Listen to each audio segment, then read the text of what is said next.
Women today are not taught the harsh realities of marriage. That's why so many women today end up heartbroken and alone. As a father of 3 daughters myself, this is a very personal problem for me. I want my daughters not only to find happiness, but to be strong when despair or pain happen in their most intimate relationships. And I know they will. And as the attachment specialist who's trying to help women everywhere discover the truth about love, I want to make sure that every woman watching this video understands what to expect from real love. Because after my own 16 years of marriage, let me tell you, it can be messy and even painful at times. If you were my daughter and you came to me asking me what marriage is really like, not the fairy tales, not the filtered Instagram version, but the truth, this video, these 5 harsh truths is exactly what I would tell you to prepare you for what no one else will warn you about. And especially number 4, because it breaks people the first time that they confront it. Now, I'm making this video and sharing these truths because marriage is beautiful. It can be the most incredible thing that you ever experience, but it can also test you in ways that you never expected. There are things that you will not fully understand until you live them. But if you know them now, you'll be stronger, wiser, and better prepared to make a love that lasts. And for full transparency, like I said, I have 3 daughters. This is exactly what I'm telling them and planning to tell them as they grow. They might someday watch this video in the future, and I hope I'm still there with them and that they get to watch this when they're with somebody special. If not, girls, I love you with all of my heart, and I want you to take these lessons forward into your married life. This is crucial. This is everything I know. This is everything I wish I could be there to tell you in case something happens. Your mother will know these lessons too, and if she's there, she'll teach them to you. But this is the distillation of what I know. Please learn from this. So let's start with the hardest truth first, the one that no one tells you before you say, I do. Now, you're going to think I'm crazy for sharing this one right up front and talking about how beautiful marriage is, but you have to know this. One day, you will look at your partner and feel nothing. This is harsh lesson number 1. Love is not a constant high. Passion will fade away. Excitement dulls. And there will be moments, maybe even days or weeks, where you look at your spouse and you feel nothing at all. This doesn't mean that the marriage is broken. It doesn't mean that you made a mistake. It means that you're human. Maybe both of you are human. Here's the problem. People expect love to feel effortless and enchanting and euphoric forever. They lived happily ever after. And my daughters are watching this right now. You know that happily ever after is not a real thing. I've taught you that when that story ends, it doesn't really end. Now they get married. This is the start of their life together. This is where their story really begins. But the truth is that real love is built when it doesn't feel easy. Real love is built when it's hard to love each other. What matters most is what you do in those moments. When things are hard, do you choose to reconnect? Do you choose to nurture the relationship, even when you're not feeling it? There was a time in my marriage with my wife, and she's a sweetheart. I hope you're watching this, honey, but there was a time where the 2 of us looked at each other and we were so stressed out by life, and everybody in our life was against us. Our parents were trying to separate us. Our friends had betrayed us. We had so little, and we started to feel nothing for each other because we had no capacity to feel anything. And we had to sit down and say, I don't feel good. I don't feel anything. Do you feel anything? What do? We have no one and nothing. And now it feels like we don't even have each other. Now, if you're conditioned to believe that that's where marriage ends, that it's all the feelings, that it's 2 people committing to give each other great feelings until one of you dies, that is the end of the marriage. But it's not a real marriage. Marriage is for unifying you when things are very, very hard. The feelings are a bonus to the marriage, but a marriage is not based on feelings. What will you do in those moments? That's the person you look for. What will they do in those moments? This is why I constantly hammer in, what are the person's values? What are their goals? What are your values? What are your goals? This is why when people come in to coaching with me and couples come in and say, Adam, what do we do? I say, why are you married? What is the purpose? And they say, we don't know. Defining that purpose gives you something to aim for. It gives you a reason to reconnect. When it's easier to go down the street and find someone fancy and new and shiny and pretty and connect with them instead. When the dopamine hits, you need a reason to resist that dopamine temptation over there. Do you choose to nurture this relationship and grow it back when you're not feeling it? Will they feel it? Will they work with you?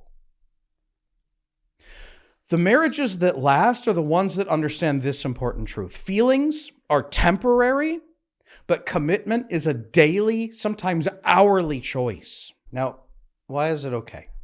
Why is this okay?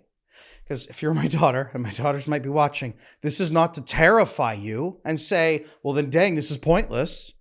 Eventually love fades and you're just there. No.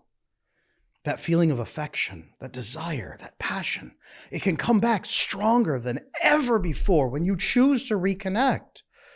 My wife and I have been through so many rough patches. We've been through the birth of 5 children. We lost 1 child. We've been through financial disaster. We've been through medical disaster. We've been through betrayals by friends, even betrayal by family. We've been through so many painful things. Do you think that we felt passionate and desirous of each other during those? No. There were some times that we couldn't even make eye contact because we were so broken down. There were times where we slept with pillows between us because we didn't even want to make physical contact because we just couldn't stand the idea of another human being getting that close to us because we were so hurt. There were times where we said things that hurt each other in those moments, that were venting at each other when we should have been venting at the right people. And then what happens? We come back. We say, this is not us. We care about each other and we are married and we will make this work. And you rebuild that passion. The amazing thing about the bonding hormones, oxytocin and vasopressin, that I talk about in so many of my videos, is not just you can build them once. Is that you can build them again and again and again and again and again. And you must. And in fact, that is the pattern of fulfilling monogamy. Fulfilling monogamy is renewing your bonding hormones on purpose so that you have a second honeymoon and a third honeymoon and a fourth and a fifth and a sixth. My wife and I, at 16 years of marriage now, with the birth of our 5th child a year ago, we are now going on our first vacation as a couple in 9 years. We haven't been able to get on a plane and fly anywhere in 9 years. We are going on a trip together because we're on like our 5th or 6th honeymoon now. We've been married once. We've renewed our vows twice. We are constantly rekindling our relationship, not because it's dead, but because a relationship is a living thing that needs to be fed. Now, it needs a shared effort, but you can build that second honeymoon, that third, that fourth and fifth, and so on for the lifetime of your marriage. It's not that feelings come and die. It's that you build them and build them and build them and build them and build them, and life will tear them down. And you keep rebuilding them together because it's amazing and fulfilling and deep and passionate and just incredible. My wife and I now are more in love than we've ever been because we've put in the effort. Because sometimes you look at each other and feel nothing. And when that happens, you know it's time to start building. You don't give up. Harsh truth number 2. And this is going to spark off a lot of the avoidant people in the audience. I can already feel it, but it needs to be said. Your spouse will hurt you in ways that nobody else can. The person that you love most will have the most power to wound you because they know you in ways that no one else does. They're also closer to you than anyone else, and your hormones and neurotransmitters are more wrapped around them than any other human on the planet. They will disappoint you. They will say the wrong thing at the worst time. They will let you down, and you will do the same to them. I was a marriage and family therapist for many years. In schooling, they tell us that we are going to be the angel of death for marriages. I have seen spouses wound each other in ways I can't even begin to describe to you on this video because we'd be cut by censors. And even well-intentioned spouses will still let you down. They'll have terrible days. They'll interrupt you at times when you need them to really be there for you. They'll bail out on you because they're so stressed or tired. Sometimes they will cheat on you. There is wild disparities in the evidence of cheating, but it's somewhere around 2/3 of marriages experience some kind of infidelity, physical, emotional, or both.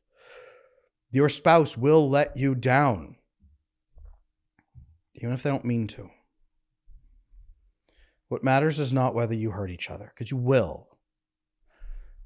It's whether you both take responsibility for the repair and whether you both give each other grace for being humans.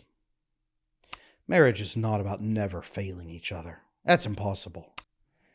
It's about owning your failures, apologizing without an ego, accepting that apology, and choosing to heal together. Now, it doesn't mean you just drop everything and say, whatever, it's all fine, don't worry about it. You cheated on me 18 times for 5 years. No, there are boundaries and limits for sure.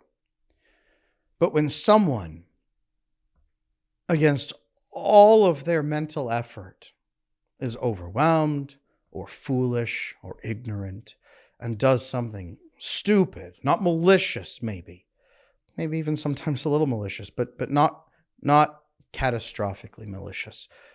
They're foolish and stupid. Can you admit you are also foolish and stupid sometimes? It's been a humbling lesson for me in my marriage. As for me to admit how many times I have been foolish and stupid and done things that are foolish and stupid. And for her to do the same. I know people say women don't take ownership of or accountability. My wife sure does. So do I. We have to. Anyone in a good marriage does. You just don't advertise it on TV or on Twitter. Marriage, again, is not about never failing each other. It's about owning your failures, apologizing without an ego, and choosing to heal together. The couples that last are not the ones who never fight. They're the ones who learn how to fight together against a shared enemy, which could be ignorance, could be stress, could be stupidity, could be time, chaos, other people. And then how to make things right afterward together. It's how to have disagreements and conflict and still care about each other. Now, why is this okay? I just told you that the person you love the most is going to hurt you. Guaranteed. Probably more than once. Sometimes on grumpy days, sometimes because they really choose to do something wrong. This is okay because if you marry the right person, even if they deeply hurt you at times, they will also be the best person in the world to heal your heart, to reassure you, to comfort you, and to support you as you grow stronger through that hurt. You can learn that hurt does not need to be the end of the story. And if you marry well, they also will not harm you, which is very different from hurt. Hurting somebody is short. It's temporary. It's discomforting. It's uncomfortable. It's also usually not intentional. Harming somebody is long-lasting damage. Taking from them truly, changing the trajectory of their life, doing something so brutal to them that it takes a long time to ever recover if they even can. Giving them trauma, for example. Hurt and harm, very different things. The third harsh truth I must teach you, if you were my daughter, or if you are my daughter, the person you marry will change, and so will you. I often say women get married hoping men will change, and men get married hoping women won't change. And the person you marry will change, but again, so will you. People say don't marry someone expecting them to change, and that's true. Don't get married for the change they're going to make someday and marry that changed person in the future. Marry them.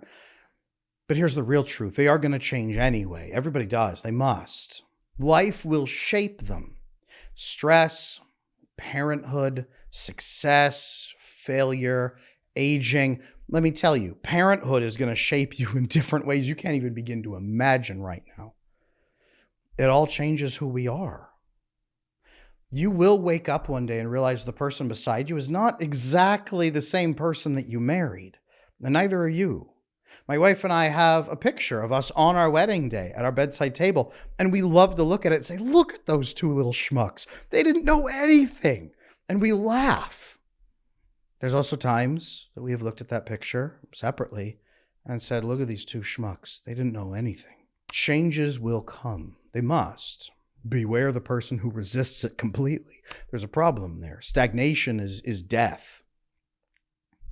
The question is, will you grow together or will you grow apart? The marriages that survive are the ones where both partners choose to keep learning about each other instead of assuming they already know everything. My wife and I have to go out every Sunday on a date. Not so that we can just get away from the kids or because we really like Mexican food or hamburgers or whatever it is. We go out so we can sit and learn about each other, about how that week has shaped them. Tell me about your week. What happened this week? What'd you learn? What was a challenge for you? What was a win for you this week? Who are you becoming? What are you learning right now? What are you trying to work on? Who do you want to be in the next year? Who can we be together? How can I support you? How can you support me? We learn about each other. I love learning about my wife. And if I didn't share with her, she would probably crowbar me open so she could inspect my insides. She needs to hear about me. And that's how we have grown together through our 16 years of marriage, by sharing and making sure we're on the same path to the same destination. So why is this one okay?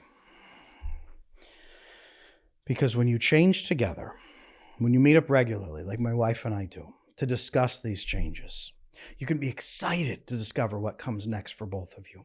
I'm pumped for a lot of the changes my wife has planned. Maybe not all of them, but most of them. And she's pumped for most of the changes I have planned. And you know what's funny? The changes that you're not pumped about for each other usually don't come to pass, or it's a fleeting thing. There was a period of time where I wore really weird shirts, and she just gritted her teeth and got through it. And I realized, this is kind of stupid. She said, glad you noticed. Where are we going next? There's been times where she had fads and phases in her life that I wasn't super into. But you know what? We didn't beat each other up about them. We didn't verbalize meanness at each other. Maybe we teased slightly occasionally. We knew where the other person stood, but we also didn't crush them to death. And we made sure we were unified on the big things. We made sure before we got married. We made sure every Sunday since then. So check in together on how you're both growing. Discuss how to keep growing toward your shared goals so that even if you temporarily take colorful detours or wear stupid shirts, you both keep traveling together and you arrive in one piece as a couple. This makes the journey so much more fun. It has been fun being married to my wife for 16 years. Marriage should be fun. Is it all unicorns and rainbows? Absolutely not. Absolutely not. There's times that feel like hell. Sometimes there's a year or two that will feel like hell. Sometimes you will fight more viciously with each other than you ever should have. And you'll say, people shouldn't be fighting. And you will anyway, because you're foolish and stupid. At times, we all are. Our emotional right side brain sometimes seizes control from the left side brain where we love our partner. And the stupid right side brain takes over and starts seizing control and smashing things up. Sometimes both of your right side brains, I call them the drunk monkey brain. Sometimes both of your drunk monkeys will get in a giant screaming fight. And then you both wake up the next day and say, what was that? It will be okay when you keep realigning together and you keep growing in the right direction. Now, I told you number 4 was a big one. It breaks so many people. I can't even begin. Number 4, harsh truth. Love will miss you in the biggest moments, but surprise you in the smallest moments. For example, parts of your wedding day may be terribly disappointing in some ways. I was horribly sick with a 103-degree fever on my wedding day. I could barely stumble down the aisle full of medication just to get myself on board for the wedding that we had planned. I was still happy to marry her, but I could hardly stand up. And your wedding night might be even worse. I hate to tell you this. An estimated 60% of couples skip wedding night sex because they're so exhausted. Now what happens? One or both of them is miserable. We're starting our marriage without sex. Man, our wedding was a disappointment. My uncle got so drunk and angry, or, my ex showed up. My mom was a mess. This thing happened. The flowers didn't go right. Whatever it might be, it rained. Maybe it rained. There are so many things that can go wrong. And you can feel in the big moments like, is this really it? Your biggest celebration days might turn into the biggest busts. And you are going to wonder if you should have even paired up with this person if there's no joy in the expected big moments. If this is all it is, I've been dreaming of this day for so long and this is it. I'm going to tell you what no one else will tell you. It is not the grand romantic gestures and big moments that will keep your marriage strong. It's not the wedding day. It's not the wedding night. It's not those big moments of the firsts. It's none of those. It's the tiny, quiet things that no one else sees. It might be the way that they bring you coffee in the morning without asking. The way they squeeze your hand when they sense that you're stressed out. The way that they laugh at your worst, stupidest jokes. These are the things that make a life together feel like home.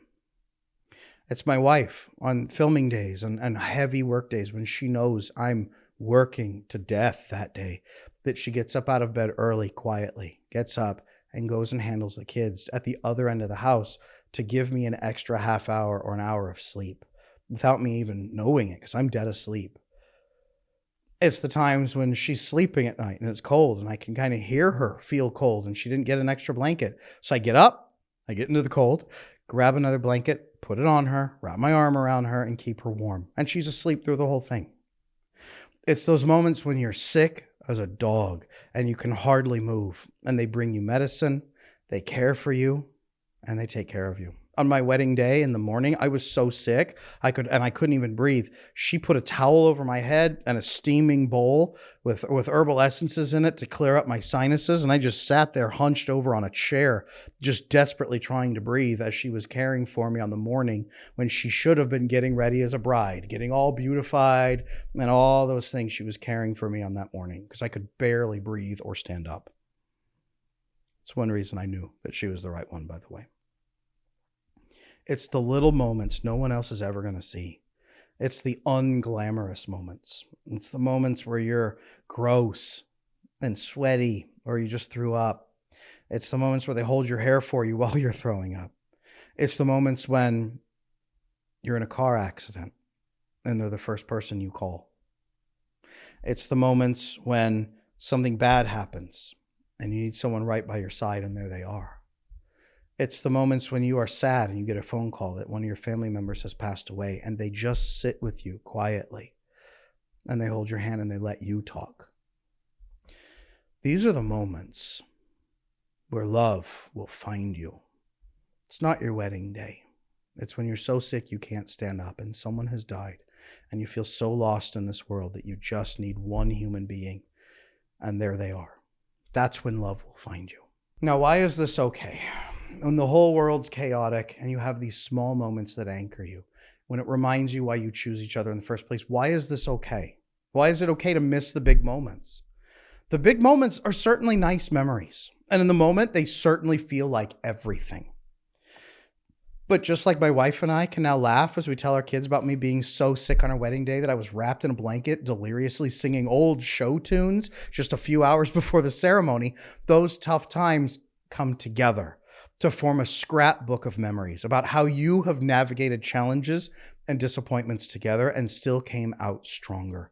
And those big moments are not the ones that happen. They're not the only things that happen in your marriage. My wife and I have renewed our vows twice so far, and we will again. And I haven't been sick for those.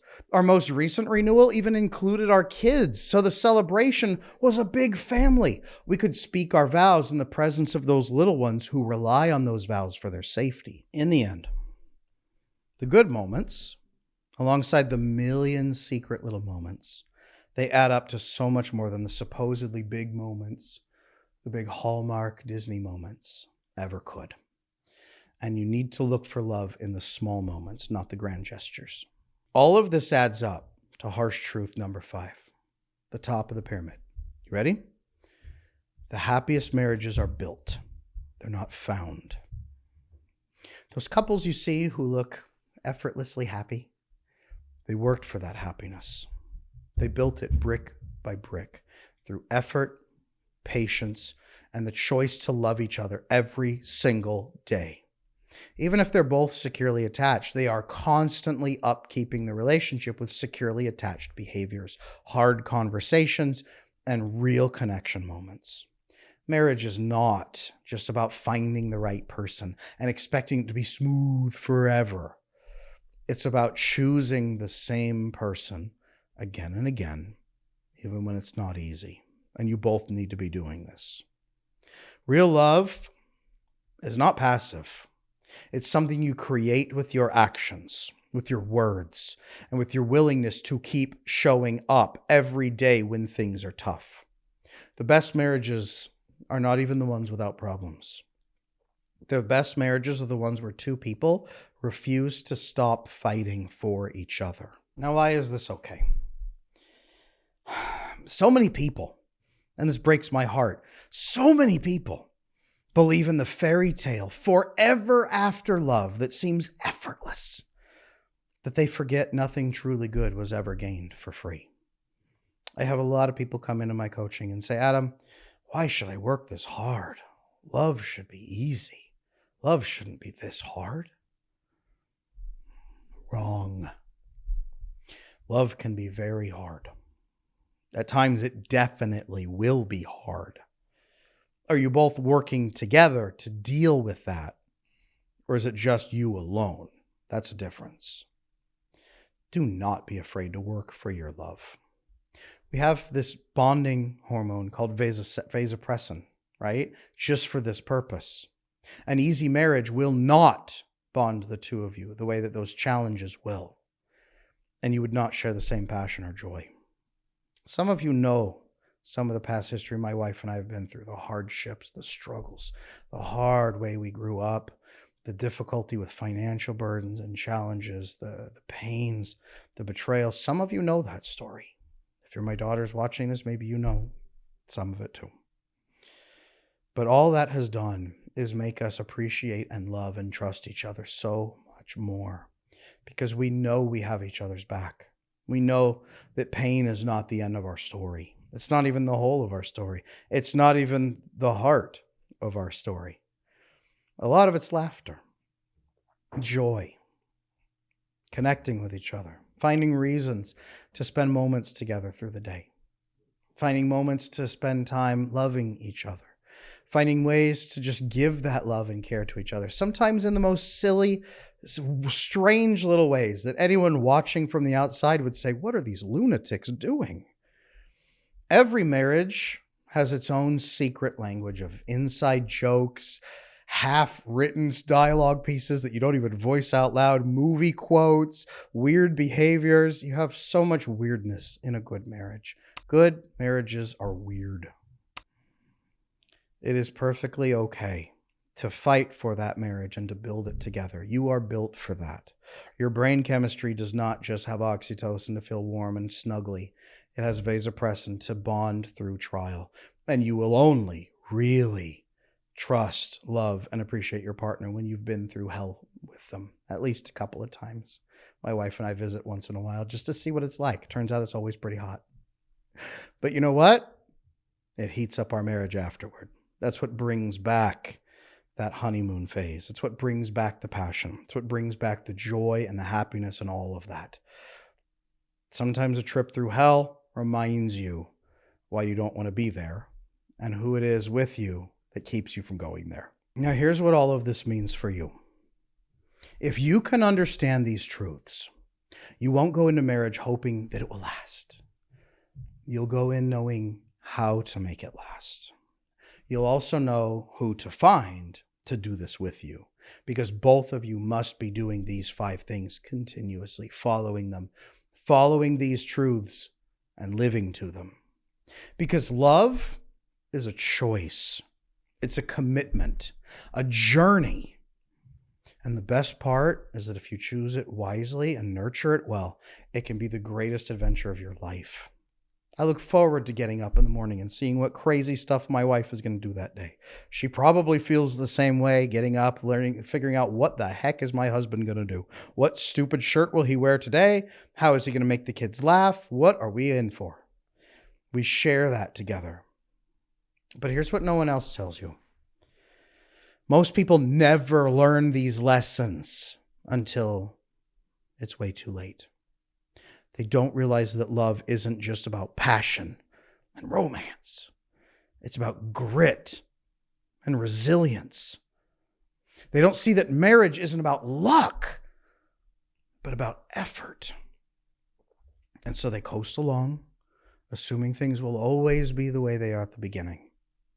Until one day they wake up next to a stranger, wondering where it all went wrong. Most marriages don't end because of one catastrophic event. They don't collapse overnight. They erode piece by piece through neglect, assumptions, and the slow, quiet decay of intimacy dying. They fail because one or both partners stopped being curious about each other. They stopped putting in effort. They stopped choosing each other moment by moment in the small, invisible ways that matter most. And here is the hardest truth. Most people don't realize it's happening until it's too late to fix it. By the time they start searching for those answers, resentment has already built up. Distance has already taken root. And the bond that once felt unbreakable is now barely holding together. Everyone who's watching this, whether you're one of my daughters, one of my granddaughters, someone here who's trusting me, and thank you for that.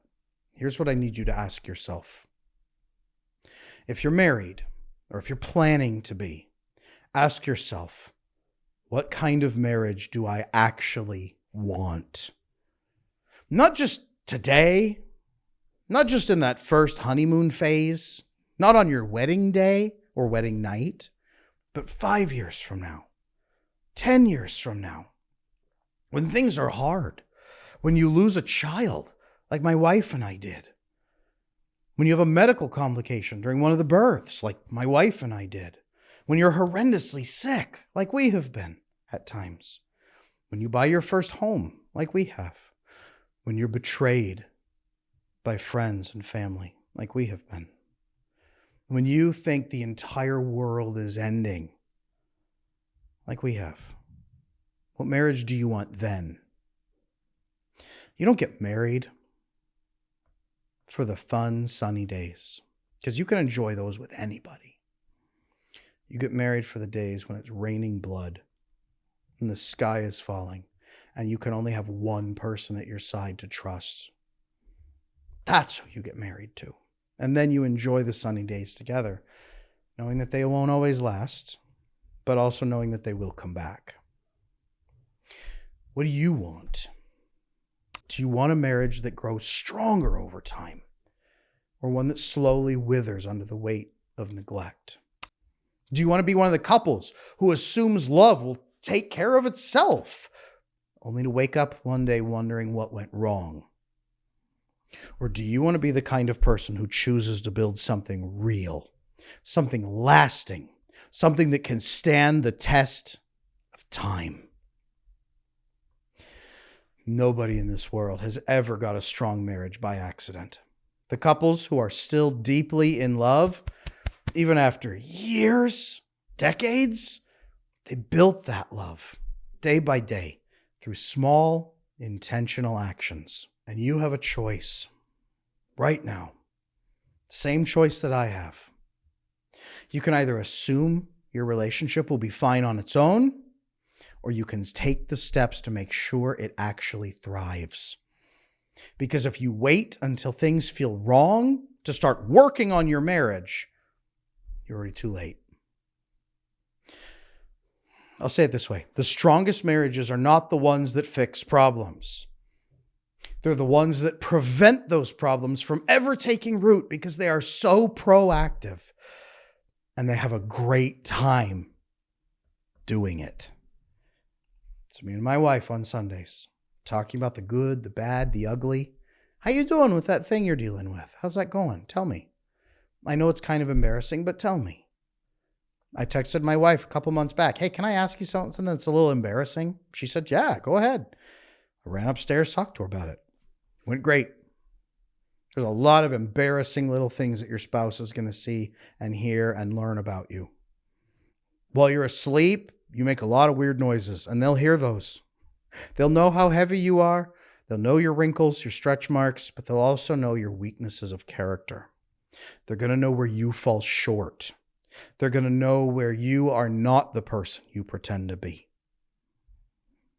And the right spouse sees that and helps you become that person you want to be. They don't love you in spite of your weird flaws. They accept those weird flaws and love you fully. That's what marriage is about. Now, I said this at the beginning. Marriage is one of the most beautiful and complex things you will ever experience. And if you want to truly understand how to make it work, I want you to know I am hosting a free live masterclass here on YouTube Live, where I'll be answering all your questions about how to build an intimate and trusting marriage that can last for a lifetime. If you have questions, if you need help, drop your comments and your questions down in the comments below. My team and I will pick the top 10 most impactful questions to discuss live. So upvote the questions down below that you want to hear answered, or leave your own questions for the live stream. And just click the thumbs up on those. It'll tip them toward the top. Those are the ones we're going to take. Questions will only be taken from the comments to ensure we address the most pressing needs directly. If you want answers, if you have them and have those questions ready, drop them below. I'd love to talk with you. And one last call out to all the daughters out there. Whether you're my daughter, whether you're somebody else's daughter, or whether you were nobody's daughter. These are lessons that I want you to carry on for the rest of your life. I hope that this has been helpful to you. I hope you'll take some time to really soak in these lessons and build an incredible marriage for yourself with somebody who truly loves you. Follow these 5 harsh truths and what I talked about, and you will build an amazing marriage. I guarantee it. I'm Adam Lane Smith, the attachment specialist. Make sure you like, subscribe, turn on notifications, and come to that live masterclass. I'll be there. And to all the daughters out there, build your love.